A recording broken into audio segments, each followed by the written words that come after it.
It's the Harris Football Podcast with your host, Christopher Harris. Welcome!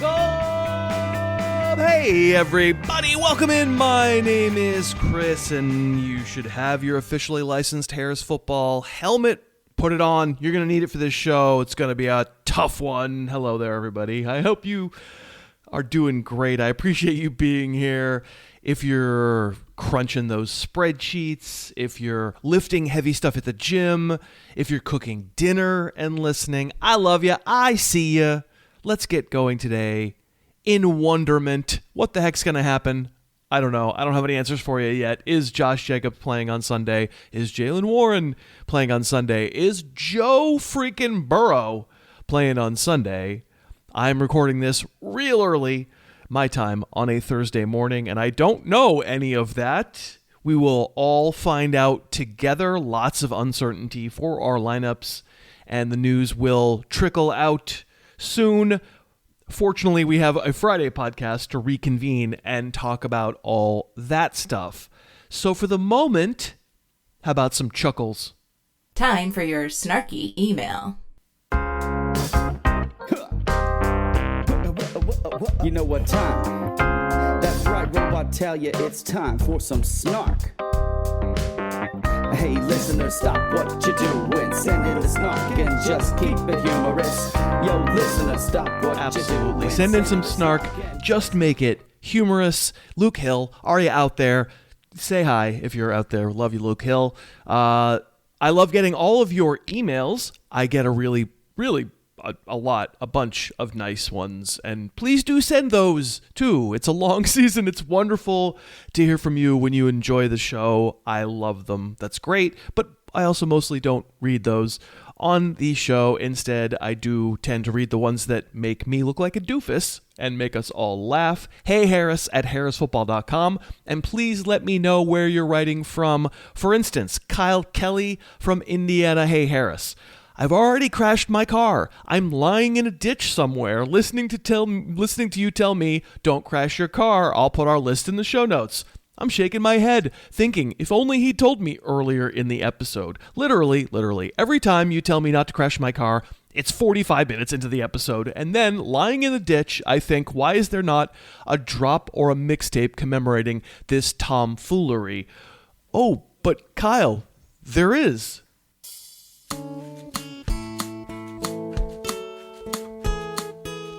Please don't crash your car. Harris puts the player names in the show notes. I honestly wish I could use that as a drop, but when a guest is on, it's just a lot harder to do. Not to get too technical, I am my own producer. I can't stop down while guests are talking and drop in the sound file. So if I'm going to do it, I have to make cuts, and you'll notice mostly the sound drops happen when it's just me talking. It's a pointless countdown. There's another one. Love it. Harder to do when there's a guest. Kyle, you sent this email to me a while ago. I hope the jaws of life eventually came and got you out of your crashed car. Michael May, presumably from Denver or an outlying area. Hey Harris, you are very critical of Bo Nix and have not bought into the hype despite his on-field record and fantasy prowess. As a Broncos fan, I can no longer sit by and hear you talk about my quarterback this way. Last week this is a while ago probably, last week you were reviewing the Broncos game and you said Nix overcooked a ball to a receiver. It couldn't be more clear that you're out of touch. Because the Broncos have moved on from kitchen-related metaphors with the departure of Russell Wilson. We as Bronco fans now refer to these all too often throws that go above the reach of a pass catcher as a bover throw. This term was coined by famed Bronco fan and actually my friend, Brandon Perna. I simply will not stand for your continued use of culinary-related metaphors for Bo Nix. If this continues, I will be forced to boycott the Harris Football Podcast and all related Harris Football media until you correct your mistakes and issue a formal apology to all Believers. It was a long way to go, but it was worth it. Kellen Lee in Chicago. Hey, Harris, every time the Rams enter the red zone, it couldn't be more clear that they're trying to get Stat Padford the MVP to help his eventual Hall of Fame case. I just imagine him sauntering to the goal line like a WWE heel who knows The win is in the bag before the match even starts. At this point, they should just cue the jerk-face touchdown sound drop in the stadium before Devontae makes the next unsuspecting DB rethink his life choices with another textbook sideline toe tapper. Now that drop is pretty easy to work in since I do the game film review myself. It was a jerk-face touchdown. Make me MVP. Sean Curran in Houston. Hey, Harris, after all these years, I found Josh's missing tile while vacationing for my 21st anniversary. I'm sorry to report it's in a location in Vegas where I don't think either you or Josh would come very close to because of, let's say, its hugeness. Photographic evidence is below. This show is so stupid. And Sean attaches a photo of a hallway that is vast. And yes, the carpet is extremely bad, loud, ugly. But sure enough, here's the spot where the carpet just mysteriously turns to tile. All right, I think I got to play that one too. Charlie! Huh? Charlie, what do you want? Hey, you want us to do this one over here? That apartment right there? Yeah, that room right there. Yeah, we're almost done. Let's just skip that one. Josh still has the same old carpet. This is where Cousin Josh lives. Chuck Saltmarch, do you listen to the show as well? A couple of Mount Rushmore mixtapers. If you're out there somewhere, you are the best. Ben Pancop from Parts Unknown, but a Yacht Club subscriber. Thank you so much, Ben. Hey, Harris, why don't you have a closing message to the Yacht Club podcast giving credit to the musical artist for the intro and outro songs like on the ad-supported show? Is it perhaps a Harris original? An author, a yacht owner, a podcaster, and now a professional songwriter? What a renaissance man. When will the album be released? It seems to be a fun song, and I'd like to support your musical endeavors. I mean, the unknown artist's musical endeavors. Wink, wink. I wish I could take credit, Ben, but it's Apex Manor. You can just always assume it's Apex Manor. Honestly, the reason there are no credits right now is because all that stuff happened so fast. Like, Andy lost his job, and suddenly we were going to make a show, and we figured it all out on, you would be shocked, extremely short notice. So real life Talia wasn't at hand to record a robot Talia. Thank you to Apex Manor. That's Ross Flournoy, who's amazing. And honestly, go listen to any Apex Manor record or any Broken West record. These are all amazing. You will love them. Colin Ports from Kansas City. Hey, Harris, the next Cousin Josh mixtape should include the soundbite about Ashton Genty in which Josh says, quote, "He's got a short wingspan, short arms, just a compact guy with a big butt," end quote.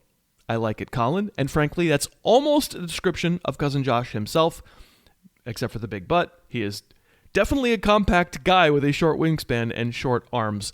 I think he has a tiny butt as well. The possum. The possum is back aboard the yacht. He's been around from his globe-trotting ways. I haven't seen him in a long time these past few days, leaving possum water, vodka bottles everywhere. He's got a short wingspan, short arms. He's a compact guy with a big butt. Rich Culkin from Parts Unknown. Hey, Harris, I'm forwarding you a photo from January 28th, 2020. I regretted that I'd never sent this while Jameis Winston was actually playing and thought I had missed my last window, but he was back this week. I came across this while selling old DVDs at half-price books. I hope you enjoy. And it's a photo of Rich holding a wacky waving inflatable tube guy. A really good deal at $6.49. Sigh, that was a couple of months before COVID started, and now we got tariffs, so I'm pretty sure these days that little box would cost $1,000. And of course, let's play it again. It might be our last chance ever. Cause the safety's gonna wait for me to take the bait. And the wacky waving tube arms will inflate and they'll pick it off. Chris Nelson, Berlin, Massachusetts. Hey, Harris, I just wanted to let you know that I got an unreasonable amount of joy from the reminder on today's show of the time that Mitch said Chris Herndon on the podcast. I cackled in the car when you brought it up. Oh, what the heck? Let's play something else. We love you, Mitch. As I breeze through 2 in the morning in my mind, I'm still jumping because I'm not allowed home. Ted Ginn's in the living room getting it on, and he ain't leaving till the possum rolls through. So what you want to do, I got a pocket full of lineups and Chris Harris do too. So listen to my calls that I get right, but not Harris, he can't cash it. Yeah, let money on fire today. Mo, Ali, Cox, going 0 for 5 to wreck the pay. I can't believe for that walk-up song, that's so amazing. I cut out the fact that the song is called Gin and Juice. For Mitch's longtime obsession and potential hostage situation with Ted Ginn, all the new listeners, this is like a walk down memory lane. All the new listeners are like, what are you talking about with any of this? And finally, Nick LeBlanc, a Canada goose from Kingston, Ontario. Hey, Harris, man, was so happy to hear that you're going to be doing Juggernaut-style stuff during the off-season on the Paywall Andy show. My only concern is, based on Andy's movie picks, does he actually know anything about the cultural zeitgeist? Nick, he definitely does not. He definitely does not. Today's kickoff. Okay, on today's show, we have two guests for you. First up, it'll be the great Dave Kluge from Football Guys, and Dave has brought along 5 potential flex-worthy players for Week 12. We'll talk about our recommendations for these players, whether maybe you should be sneaking them in or out of a lineup. Dave and I will also preview tonight's game, Thursday night, Bills at Texans, and then my second guest, the equally great Jake Trowbridge, and I will get up to some shenanigans assembling some DraftKings DFS lineups for Week 12. I think you'll have a good time. I thank you again so much for listening today.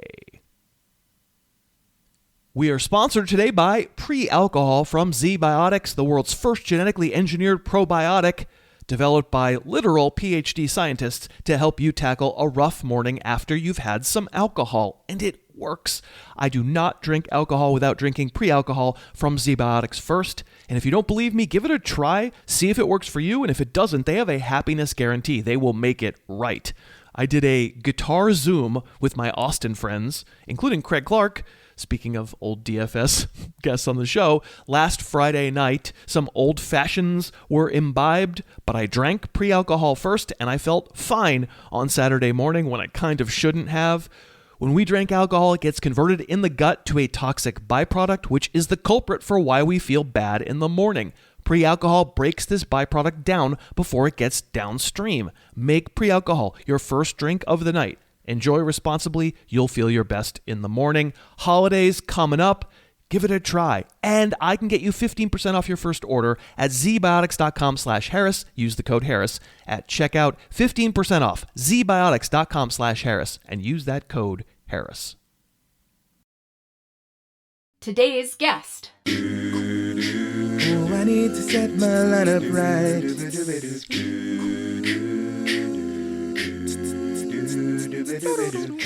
Save me, please give me something stellar. My team's in the cellar.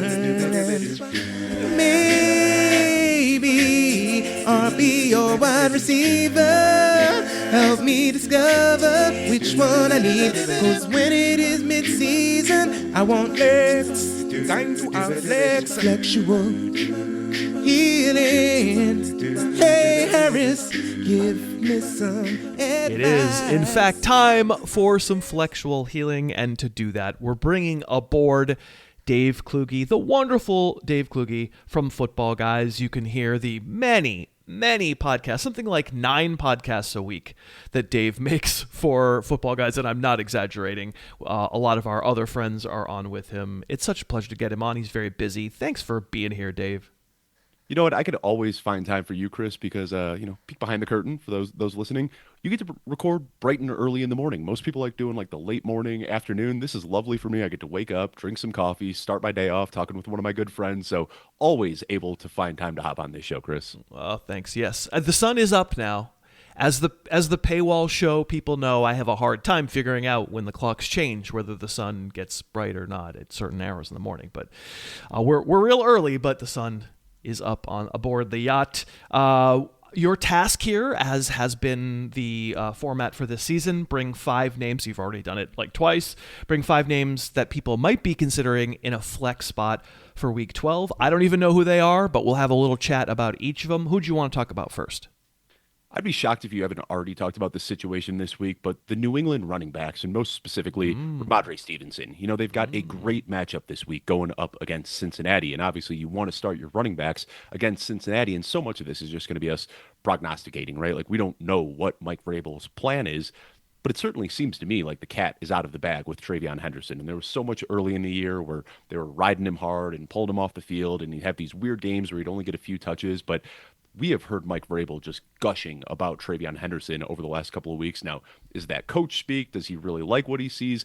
I don't really know. So this is one where I think TreVeyon Henderson is the obvious guy you want to get in your lineups. I see most consensus rankings have him somewhere as kind of a back-end RB1, but I'm still looking at Rhamondre Stevenson, who had a big role prior to this TreVeyon Henderson breakout. I think people are so quick to say, hey, the rookie just came in and stole his job. I'm still looking at Rhamondre Stevenson as somebody that I want to try to get in my RB2 or my flex spot this week just because of this juicy matchup against Cincinnati. Chris, I don't know how you feel about Rhamondre Stevenson this week. So we talked about a little bit with Andy yesterday, but a lot of folks aren't subscribers, and that's fine. Happy to also spread the joy here. I'll just say that my phone says that you're right about Rhamondre being a factor, and actually, I don't know that for sure this week. So we're obviously gonna have to wait and find out, see what the practice notes are for Thursday and Friday, and see what Stevenson's level is. And I don't think I know that yet. So I'll just say what the things that I tend to know about the Patriots. I don't know that yet, but I have been told. Rhamondre is going to be a factor, and probably a pretty big factor in the Patriots backfield, and that people who think TreVeyon Henderson has done away with Rhamondre Stevenson, we don't need to worry about him anymore, they are incorrect. I can assert that with pretty strong feeling that if all things go according to plan with Stevenson's toe, that you're looking at something that's going to frustrate you if you're a TreVeyon Henderson owner. He is not going to be a 20-touch player anymore, and you're going to have to live on 12 or 8 in a given game, and Stevenson's going to get a bunch too. So if we do get the word that Stevenson is going to play in week 12, first of all, TreVeyon comes down in the ranks. He won't be in my top 10 anymore, but he's going to be startable because there is that question of I don't know what the workload is. Where's Rhamondre going to pop in there? That's a great question. Running back is gross. He's going to be in flex territory because of the matchup. You're absolutely right. And I think that's it. I think you want to start both of these guys. And I think, if you're in a position where a lot of people do draft both running backs from the same team to insulate themselves from injuries and whatnot. And I think if you have to make that choice between the two, assuming, of course, that Rhamondre Stevenson is active, he was able to practice yesterday on Wednesday, and he said that he's optimistic he'll be able to play this week.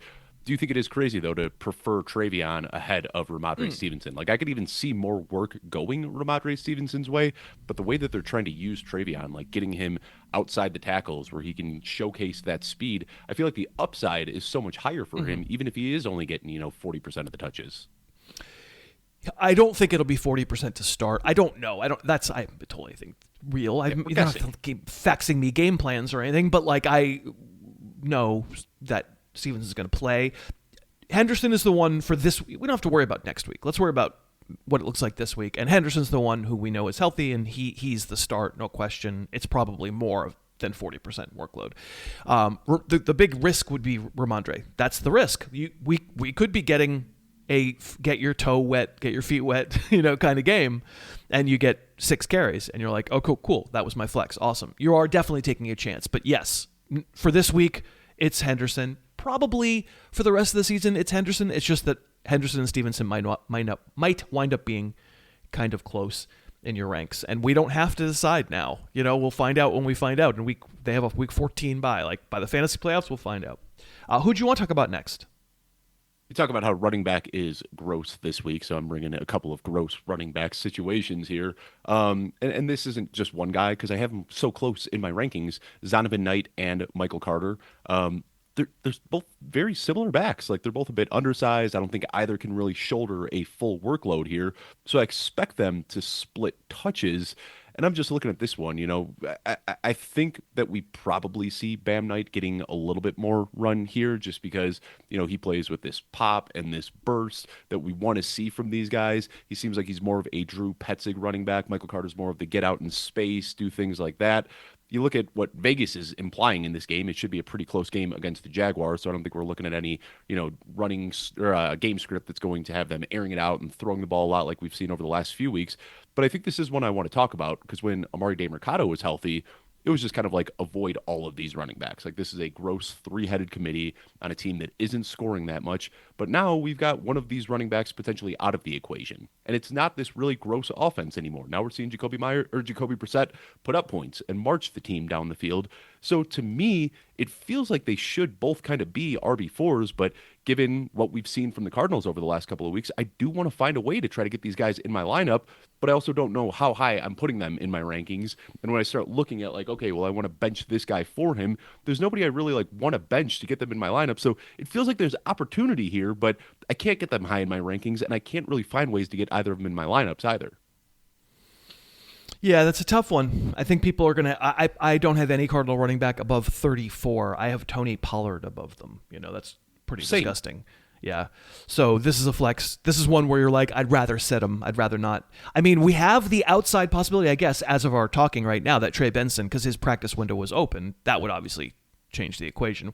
And for the purpose of this conversation, we're assuming no Trey Benson. If there is Trey Benson, again, you're not going to know the workload, so you're not going to go wild, but he would be an okay flex probably for this week.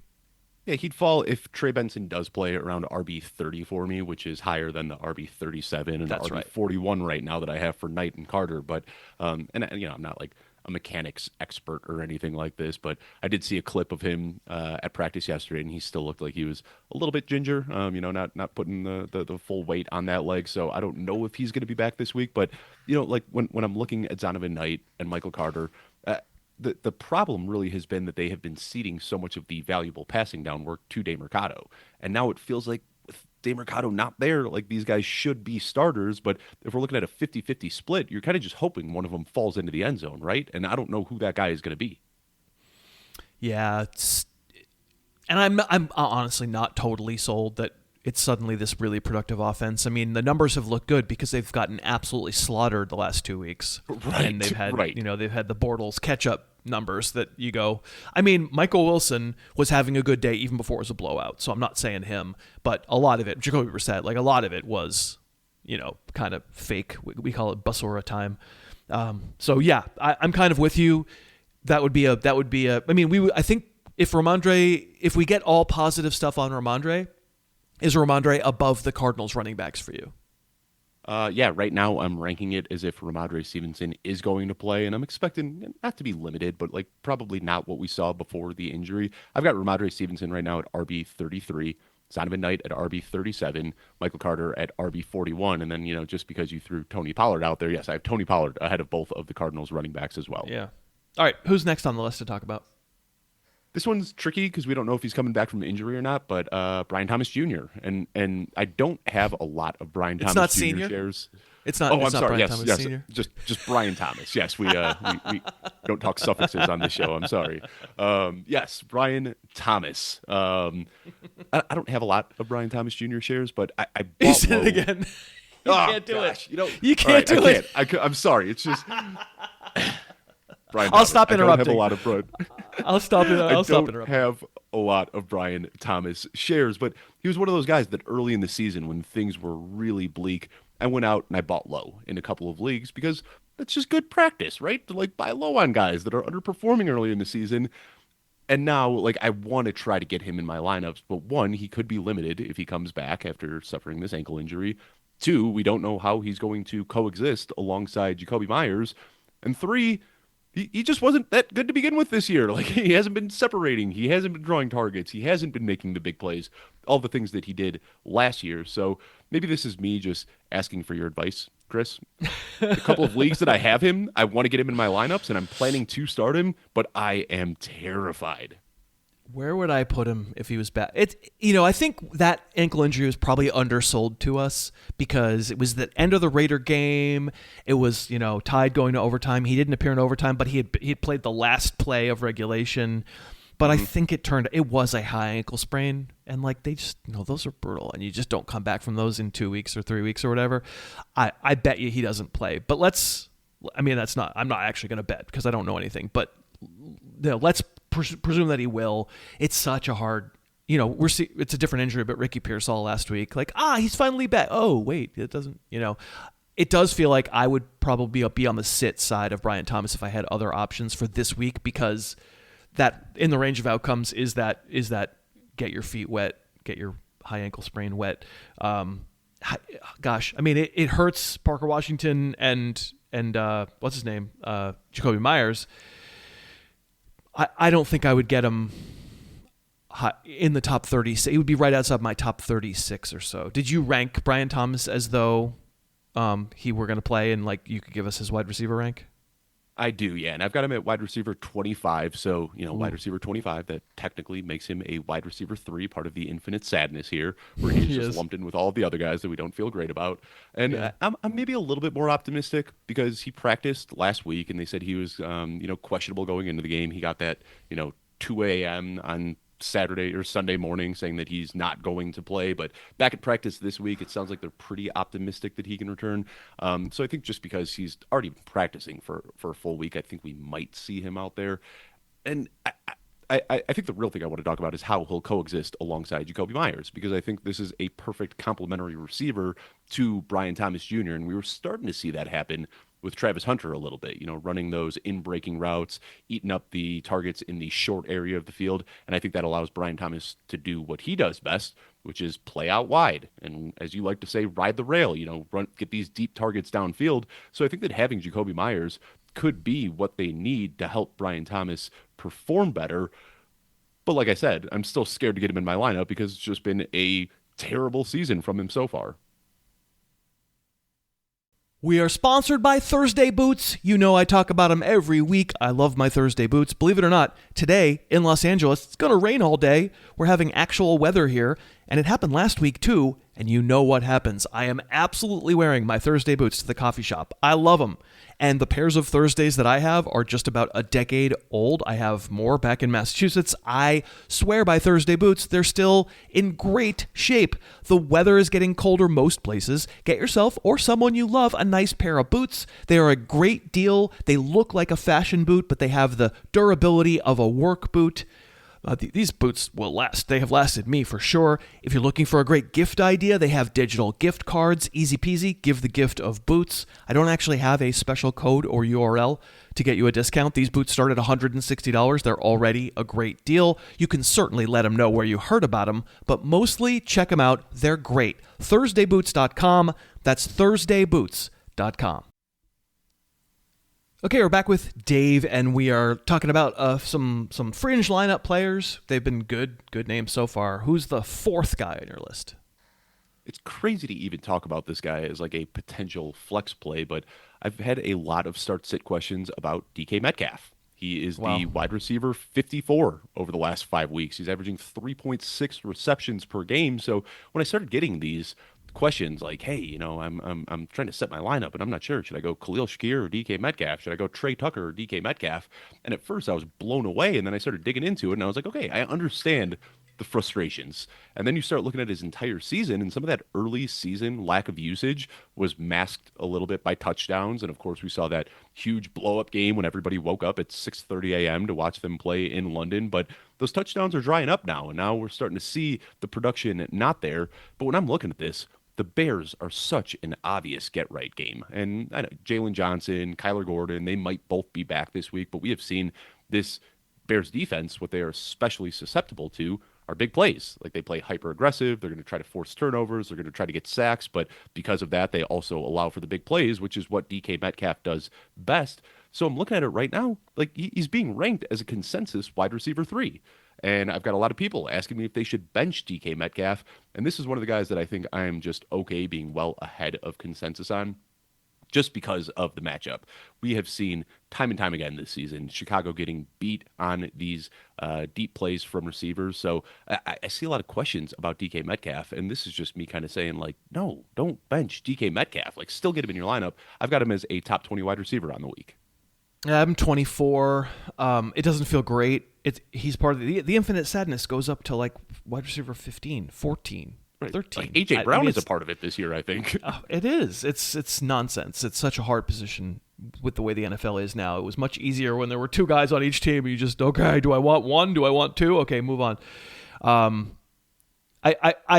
think I don't have that much to add about Metcalf. It's one of those hold your nose, cool. I mean, I get it. I don't feel super strong. If somebody goes, I just can't look at him in my lineup. He's been burning me for a month. I want to use Romeo Doubs. I don't have it ranked that way, but that's okay. Like, they're all kind of part of the same group. You said Shakir tonight. Like, I wouldn't do it, but I don't think it's stupid because nothing is a guarantee. There's no guaranteed production when you're in this range. So I'm really glad you brought him up, and probably I'm just holding my nose and starting him. How about one more name? Another hold your nose and start him, but I don't know if I am starting him. I see a lot of positive buzz this week for Darnell Mooney. Drake London is out. Michael Penix is out. And I just cannot get there with Mooney. Where'd you rank him? Hold on, I'm pulling my rankings. You got to scroll. Yeah, scrolling down. Exactly. Yeah, I've got him wide receiver 41. And, like, don't get me wrong. I put him 29. So I'm even, and it's like you said, it's so tough. Like, that sounds like a huge chasm, right? 29 and 41, but like really, there's a hair of difference separating those guys. But man, Kirk Cousins has looked so bad this year. Like, we saw the Miami defense shut down this Kirk Cousins-led offense, and then on top of that, Darnell Mooney has been just like dealing with these compounding injuries all season. Like, he got hurt the first day of training camp, missed all of training camp, came back, got hurt again, is now returning from another injury. And I just, we see these years that just kind of get lost to injury, and I think that's where Mooney is. He doesn't look like he has any of the explosiveness that he's had over the last couple of seasons. On top of that, we're looking at Kirk Cousins leading this offense. So I understand the argument because, like, the volume has to go somewhere, right? Like, it's probably going to be, forcing the ball to Darnell Mooney, but I just can't get there. I think there are so many red flags between Mooney's injuries and Kirk Cousins that I am okay benching him this week, even if mathematically it makes sense to try to get him in your lineup. Yeah, by mathematically you mean, like, if you're going to do like target share targets. percentages. Right. Yeah, exactly. Which we hate to do around here. It's not really how I play this stuff.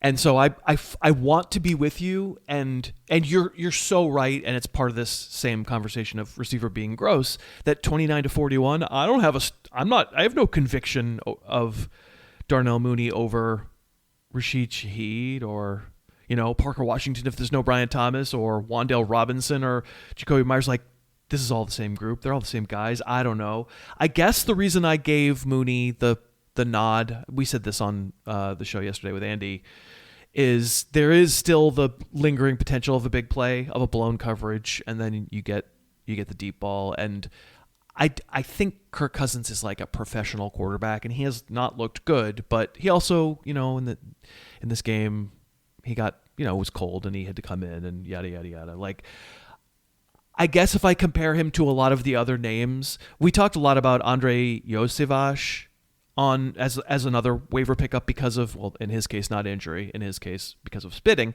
And I prefer Iosivas by a couple spots over Mooney. But I put them, Mooney belongs in that category. Like, I agree, he's looked awful. He's dropped the ball. He's just looked terrible.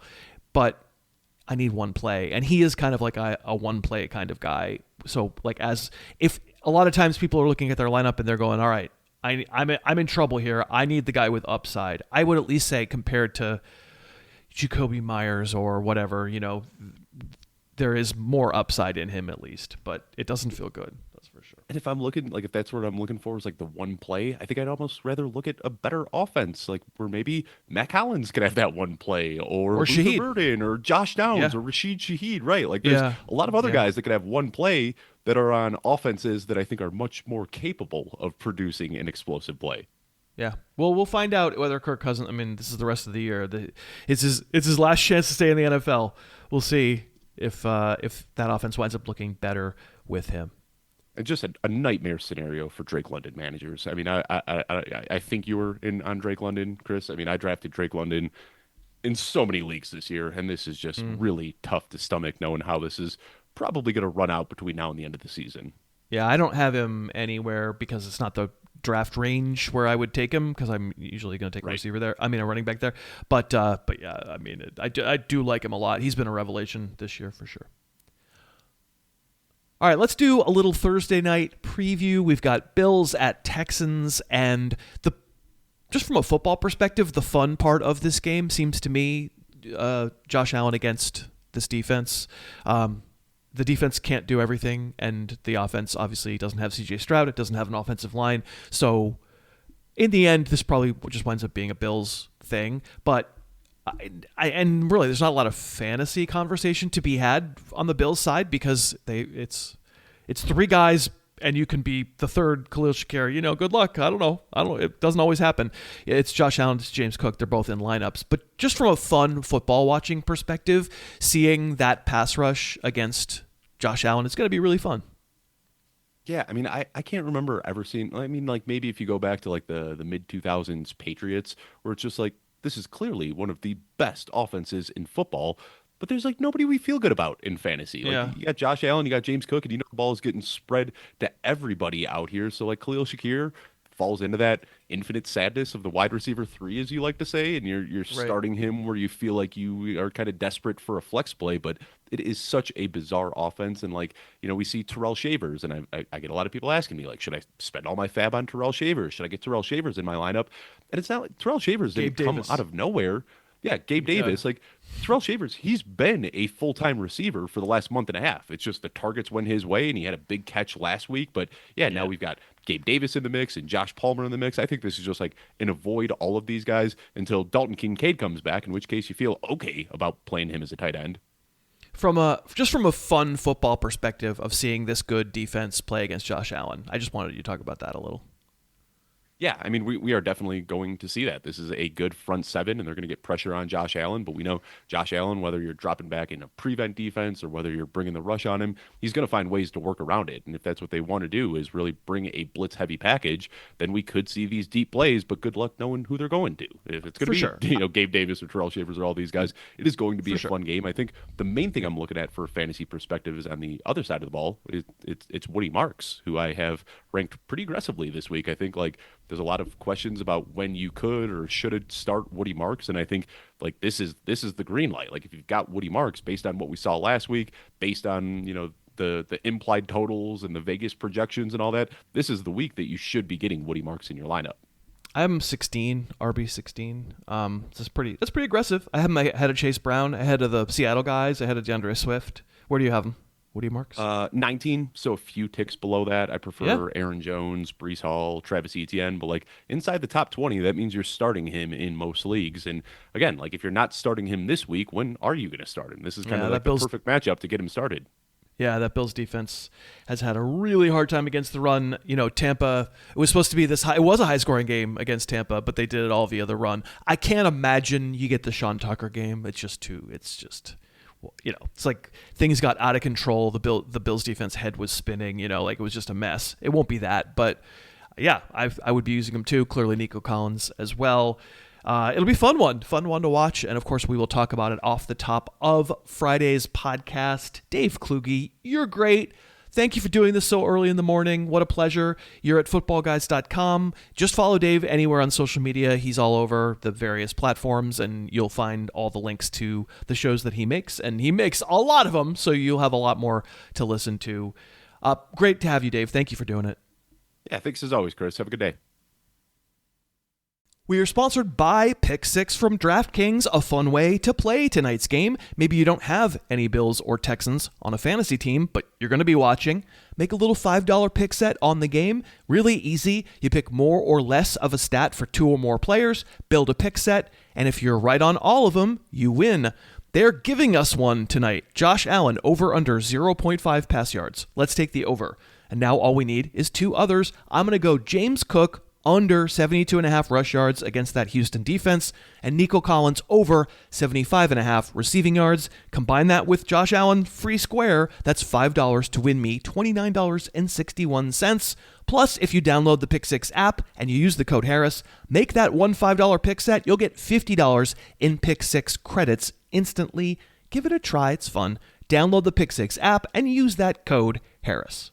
Gambling problem? Call 1-800-GAMBLER. Help is available for problem gambling. Call 888-789-7777 or visit ccpg.org in Connecticut. Must be 18 and over. Age and eligibility restrictions vary by jurisdiction. Pick 6 not available everywhere, including New York and Ontario. Void where prohibited. 1 per new customer. Bonus awarded as non-withdrawable Pick 6 bonus picks that expire in 14 days. Limited time offer. See terms at pick6.draftkings.com/promos. You've got to pick up every stitch. When you scratch that DraftKings itch, or start 2 carries and 1 inch, must be that old Jake Trowbridge itch. Oh, it must be that old Jake Trowbridge itch. He is Dutch Trowbridge. You can find him on Blue Sky. You can even look him up as Dutch, I'm sure. I'm sure he turns up. He is Jake Trowbridge. Hello, sir. How are you? I'm doing great. And I want everybody out there to know, by the way, if you do happen to catch the Jake Trowbridge itch, there are now medications that you can take. Yeah. Yes, that will get rid of it. We both were a little scratchy not having cashed in last week's contest, and we were so darned confident, but it didn't work out. So I'm moving on to, are you watching The Chair Company, that TV show? Yeah, I'm a big Tim Robinson fan. It's funny that you mentioned this. I think I reached my threshold with this show. I think I got out Tim Robinson with this. So I've seen a couple of episodes, but I haven't gotten further into it. I actually like it. I'm not completely caught up, and all of them haven't aired yet. But I watched actually a few, and more than, what was it called, Friendship? His movie that. Yeah. That I did not particularly care for, but let's not. I actually bring it up because in the course of me having gotten responses for the Tim Robinson show, somebody showed me him on a talk show very seriously, and he means it. He's got something called Spider League. Have you heard of this? No. What? He has a thing called Spider League with some of his famous friends, which is like based on bird watching. You know, if you like people who are bird watchers, they take a picture and it's worth a certain number of points to get this bird, and then in the bird league they win that whatever month or something. Okay. So he does it with his friends with spiders. Spider League, which mostly I don't want to do that because the spiders are gross, but also someone else already does it. It made me think that maybe you and I, maybe some other guests on the show, we should start a league, but I'm not sure what it should be of. So I was like, we could do a goose league for Andy because how much he hates geese. We could do like a tiny swim trunks league for Josh. It's a Speedo league? But it has to be tiny. It has to be tiny. Yeah. I'm out of ideas. Like, for me, it could be like the Internet Interruption League because I keep losing my damn internet. Thank you, Spectrum. For you, it could be like Devastated Packer Fan League. Yeah, we could do green thumb, brown I would finger. say anytime. Yes, if you see, I would say any exorbitantly colored finger out in the wild maybe is a good way. That's it. To do it. Let's do it. Thumb, Finger pinky, league doesn't matter. Yeah. Okay, we definitely need to workshop the name, but I'm on board. All right. Oh, too bad it's finger league. All right, we're gonna move right on to week 12 in DraftKings. Excuse me. We would love to have you come play with us. The link is in the show notes. It's $5. If you've never signed up, I mean, this is a great time to play. If you're one of your fantasy season-long teams in the crapper, you can play come play DFS with us. It's really fun. You're not married to any of these players beyond 1 week. You can pick players you normally don't like that much. It's $5 to enter, and DraftKings takes no money from this contest. It entirely goes back to the winners. Everybody takes our money, apparently. So it is week 12, and we have some big-ish names who are questionable, and so I went very, very stars and scrubs, and some tinking maybe in my future.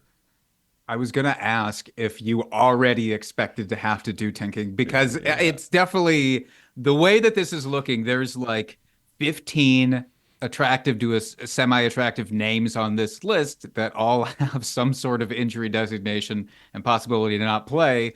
And I could have made my entire lineup out of those pieces and just be like, well, I'm going to lock myself into basically tinking. But honestly, I tried to stay as far away from that as possible this time. So maybe to some people's surprise, there's only one name on this list that is technically questionable. And I feel pretty confident about his chances to play. So I'll rip the Band-Aid off. I went with Dak Prescott at 6,400. And I actually paired him up with CeeDee Lamb at 7,900. Dak Prescott, yes, he has the Q next to his name as of right now, as of this recording. It's a minor hip issue is what they're saying, so he should be good. No issues. Yeah. But I went with the stack because the games with Dallas and Philly can go really haywire, and Dak can really kind of go off of, away from expectations. I know Philly's defense is not the best thing maybe to target, but with him in particular, I felt okay with it. I'm surprised because this is a non-chalk. Your fingers are far away from the chalk. I can't wait. In Finger League, I wonder if you find a chalky finger. Is that worth something? We have to really work on these rules. That's got to be double points for sure. A chalk on a finger, double points. All right. Yeah. Well, I mean, they can't be our own fingers though, right? No. It has to be. No, it has to be verifiably attached to someone else. Yeah, not in the finger league. Miscellany. That would be cheating. Interesting. I went with the other side of that matchup for my stack, and we don't always have to have a stack, obviously, but I have some, given the way your Packers and the Lions both struggled against the Eagles, I have some suspicion that the Cowboys might struggle, but hey, they were awfully good on Monday night. So I went with Hurts and I went with A.J. Brown, and I never have Hurts. He's really not my kind of guy, but he's been, he'll get you a rushing touchdown. The reason I kind of picked on this stack is A.J. Brown. He's only 5,900, and I guess from a algorithm perspective, I understand why he'd be so cheap. But from my squeaky wheel theory, seeing how that went last week with the, our offense isn't working. Me throwing it to A.J. Brown's not working, but I have a metaphorical A.J. Brown, weapon pointed at my head, so I better keep throwing it to A.J. Brown. I'm making a bet that continues. Yeah, it makes sense why he is so cheap when the guy himself comes out and says, "Get me off your fantasy teams."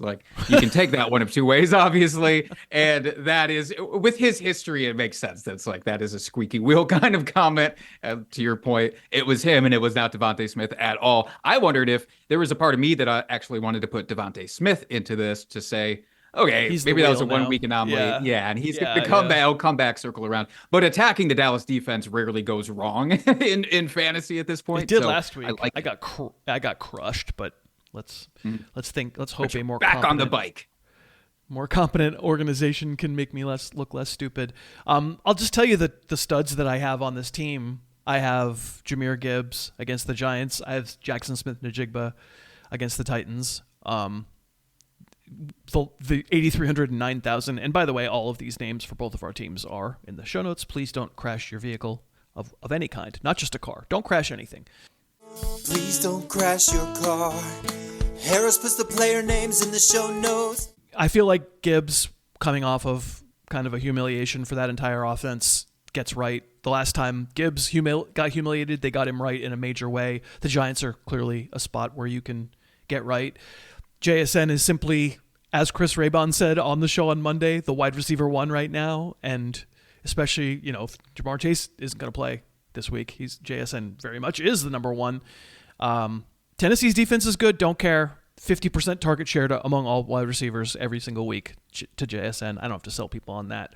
But obviously, I got some scrubs on here that if their starters wind up being available, I could need to tink in a major way. Yeah, I also went with JSN, and I was thinking that he might not be so highly rostered because he is $9,000. I think he's the only player who is at that amount. In fact, Jonathan Taylor might be 10. Oh, you're right. I forgot about Jonathan. Oh, you're right. He hit double. No, he hit quad. How many is five? Quintuple digits. Is that wait? Digits. That's Finger League. Quintuple digits. That's Finger League. That's a point. That's a point for both of us, I think. I do like the idea of going after Seattle. In fact, I liked it so much that I added 2 Seattle players against Tennessee because it's Tennessee. I thought it's all right, JSN, you take the first half. Maybe Kenneth Walker will take the second half. I'm not a big Kenneth Walker believer. I'm not a big Seattle backfield believer in general, especially for season long. When both of those guys are healthy, it is just kind of horrible. But Tennessee is so bad as a defense that I could see a world where, honestly, Kenneth Walker and Zach Charbonnet are fine for these purposes. But Kenneth Walker seems to be kind of the 1A, at least right now. And 5,400 seemed just fine with me. What's your other running back? Other running back, I went cheap. This is maybe where a pivot will have to happen, but I'm pretty confident Jaylen Warren is not going to play. So I went with Kenny Gainwell at 5,500. against Chicago. I'm not expecting what he did last week. I'm not expecting, 30 fantasy points, but I feel confident if Warren does in fact sit, that against the Bears, it's a pretty easy double digits for him to achieve. So I have Emmanuel Wilson in at 5,300. He's a little cheaper, a couple $100 cheaper, and I'll have to do the same thing with Josh Jacobs. If Jacobs plays, this whole lineup needs to be blown up because I 5,300 for a running back is cheap. You have the same problem with Warren. I actually rank Wilson ahead of Gainwell for whatever it's worth for this week. I guess it's closer in a PPR, but I don't want to count on Kenny Gainwell. I just feel like I've been there so many times. So where am I? I'm at Andre Josivas at 4,100. And I don't think that will need to change because I'm pretty sure the expectorating one will be missing this game. Did you consider him? I considered him, and then I clicked him. He is in at my flex at 4,100. I think it's natural to also want to go after T. Higgins. I completely understand that. There's a part of me that said, maybe Noah Fant even here makes a lot of sense against the Patriots. They seem to love nothing more than giving up production to tight ends, but I think Josivas is the one who sees the most dramatic target increase, and he's just so cheap. $4,100 is crazy. He's going to be real chalky. And as far as Fant goes, there's word that Gesicki is now able to practice, and so we could get him. As of our recording this, we could get Joe Burrow. He's apparently practicing. I'm somewhat skeptical, but his practice window is open, and so it's possible it's Joe Burrow. I don't even know if that's good or bad. It's good. What am I saying? But, it could be a limited Joe Burrow, in which case you might look back and go, God, I wish you'd said. But either way, 4,100 for Josivas is good. My flex, I guess Josivas should be my flex, but I'm pulling the Trowbridge trick of trying to motivate Alec Pierce at 5,000. We talked a lot about deciding that finally, okay, I'm going to rank Alec Pierce a little bit ahead of Michael Pittman in weekly ranks. I talked about that with Andy on the Pay Show on Wednesday. Maybe 1 week of non-production will change my mind. But the logic here being, I said this yesterday, but I almost wish that Pierce hadn't scored the long touchdown against Atlanta that made him pop off of fantasy scoring boards, because what I'm most intrigued about Alec Pierce is the fact that he's the sticks guy now. He's the 3rd down and 8 guy now. That's always been Pittman. Pierce has just been the deep guy for 2.5 years or whatever. And suddenly we're getting a change over, what's been now probably a few games. And so a little pressure on Alec Pierce this week to make me look less dumb. But it's nice that you don't have to just say, okay, I know he's going to get 2 targets or 2 catches and they better be big ones. You have a little bit more reliability these days. I don't know that I have that with my guy, who's also not in the flex, but my 3rd receiver. There is some, I don't know, maybe early season comps to Jameson Williams, who I have at 5,700 because he was just a big play guy, but he wasn't hitting, too often in those games. Now it seems like he's hitting his stride more. He's getting more consistent target share in this offense. And, against the Giants, great. Sign me up for a hopeful touchdown, if nothing else, because he's definitely been on a tear with that. So I don't know. I think you probably can feel a little safer with Alec Pierce than I can with J-Mo, because he could disappear, but he's worth it at 57. Yeah, I did rank Williams ahead of Pierce. If money wasn't an issue, I am impressed. You can draw a straight line, but you can draw a lot of straight lines in the NFL. The sample sizes are always small, but Dan Campbell calling plays, getting to halftime of that game 2 weeks ago and deciding we have to do something else with Williams, and then, throwing him the short cross. They threw him the exact same pass against the Eagles. It's the only thing that worked. He scored the touchdown against the Eagles. So you're right. The parallels could be pretty, let's turn, maybe Campbell's the one who's kind of spurring the effort to turn Williams into more than just I always say it, but the Marquez Valdez, Jameson, Oh, no. Oh, no. Mark Andrews is my tight end at 3,800. Who's your tight end? I've got you by 100. How about that? I spent up. I pay for my tight ends. I pay them what they're worth, Chris. $3,900 for Hunter Henry going against Cincinnati. Like I thought with Noah Fant before, it's the same thing with Cincinnati. It's like, if you got a tight end, there is a very reasonable chance that they're going to pop off against this particular defense, because that's just what this defense does. Yeah, I'm just hearing what's Austin Hooper coming off potentially, concussion, like being able to play scares me a little bit. And I'm also trying to remember the last time Hunter Henry did anything. But then again, he's been good. Next week, you're going to be saying, when was the last time? Last week. That's what you're going to be saying. Jets at defense? Yes, sir. Even with $100 left over, I still You don't want to tempt those. You don't want to tempt those fates. You don't want Finger League pointing at you. That's all I know. Honorable mentions. If you wanted to do the ultra contrarian stack that would be incredibly cheap and allow you a lot of stuff. Kirk Cousins 4,400, Darnell Mooney 4,800. I thought about it because at that price, you are, most quarterbacks get you 15 fantasy points and then we go from there. Is it possible? Yeah, but Justin Herbert did it last week. It's possible for anybody. It would be nauseating, I grant you, but it would be possible. Quinshon Judkins, I considered at 6,000. Rhamondre Stevenson, we're going to be talking about all the way up till Sunday because he might play. He's only 5,200. You mentioned T. Higgins. I think that's absolutely right. The Patriots secondary is no great shakes. He's 7,100. It's expensive, but he should have a lot of work. Man, especially if it's Burrow. Zay Flowers, I consider at 6,300, and Jawan Johnson. If only I'd had $200 more, I would have spent up to him at 4,000. These, of course, are all in the show notes, and Jake and I will be texting to hash out Finger League as soon as we end this call. What a pleasure to have you, my friend. Appreciate being here as always. And thank you so much for listening.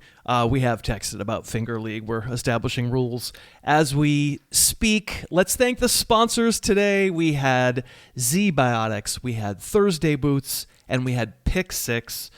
Be wonderful if you pick a sponsor to support. It really helps out. If you don't have the means currently, I'm so happy to have you listening. Don't worry about it. Just if at some point you have the means and a need, or you're interested, if you can use the codes and URLs, that's how this whole thing keeps going.